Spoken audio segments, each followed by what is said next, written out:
వీరబాదుడు బాది బుర్ర పగిలిపోయిన తర్వాత అయ్యో సారీ అన్నట్లుగా అగ్రరాజ్యాల పరిస్థితి ఉంటుంది.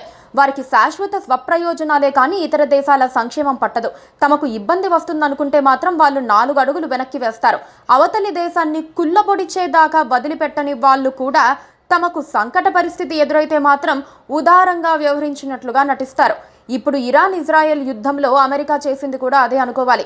ఇరాన్ను దారికి తెచ్చేంత వరకు విశ్రమించబోనని ఇజ్రాయెల్ ప్రకటిస్తే జై జై నేతన్యాహు అని నినదించిన అమెరికా ఈ తెల్లవారుజామున 3:32 యుద్ధం ముగిసినట్లు స్వయంగా ప్రకటించింది.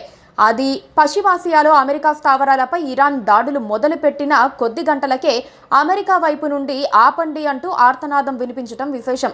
ఇజ్రాయెల్ ఇరాన్ మధ్య 12 రోజులుగా సాగుతోన్న యుద్ధానికి ముగింపు పడిందని అమెరికా అధ్యక్షుడు డొనాల్డ్ ట్రంప్ ప్రకటించారు. ఇందుకు అంగీకరించిన 2 దేశాలకు అభినందనలు కూడా తెలిపారు. ఇకపై అంతా అనుకున్నట్టే జరుగుతుందని భావిస్తున్నా జరుగుతుంది కూడా. ఈ 12 రోజుల యుద్ధాన్ని ముగించే ధైర్య సాహసాలు ఇంటెలిజెన్స్ ను కనబరిచిన ఇరు దేశాలకు శుభాకాంక్షలు అని ట్రంప్ తన సోషల్ మీడియా వేదిక ట్రూత్ సోషల్లో రాసుకొచ్చారు. కాల్పుల విరమణ దశల వారీగా జరుగుతుందని ఆయన చెప్పే ప్రయత్నం చేశారు. తొలుత ఇరాన్ కాల్పుల విరమణ ప్రారంభిస్తుందని, ఆ తర్వాత 12 గంటలకు ఇజ్రాయెల్ కూడా దాడులను ఆపేస్తుందని అన్నారు. ఈ ఒప్పందాన్ని ఇరు దేశాలు గౌరవిస్తాయని కూడా తెలిపారు. యావత్ మధ్య ప్రాచ్యాన్ని నాశనం చెయ్యగల ఈ యుద్ధం కొన్నేళ్ల పాటు జరిగి ఉండేదని, కానీ అలా జరగలేదని చెప్పుకొచ్చారు. ఇరు దేశాలకు మధ్య ప్రాచ్య ప్రాంతానికి దేవుడి దీవెనలు ఉంటాయని కూడా అన్నారు.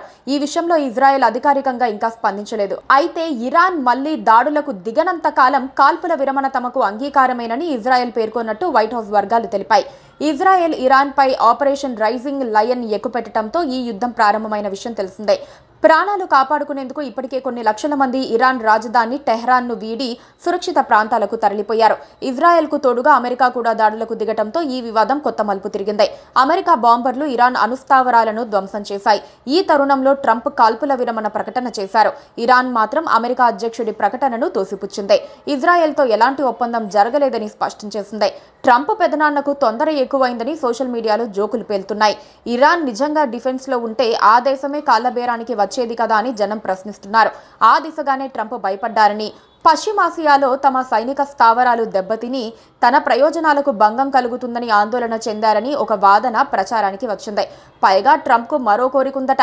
ఎలాగైనా నోబెల్ శాంతి బహుమతిని అందుకోవాలని ఆయన అనుకుంటున్నారట. అందుకే యుద్ధాలను ఆపి తనకు తాను జబ్బలు చర్చుకుంటున్నారట. ఏదేమైనా అంకుల్ శ్యామ్ మంచి ముందడుగే వేశారని చెప్పుకోవాలి. Please subscribe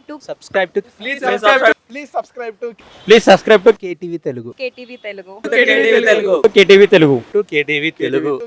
Telugu channel.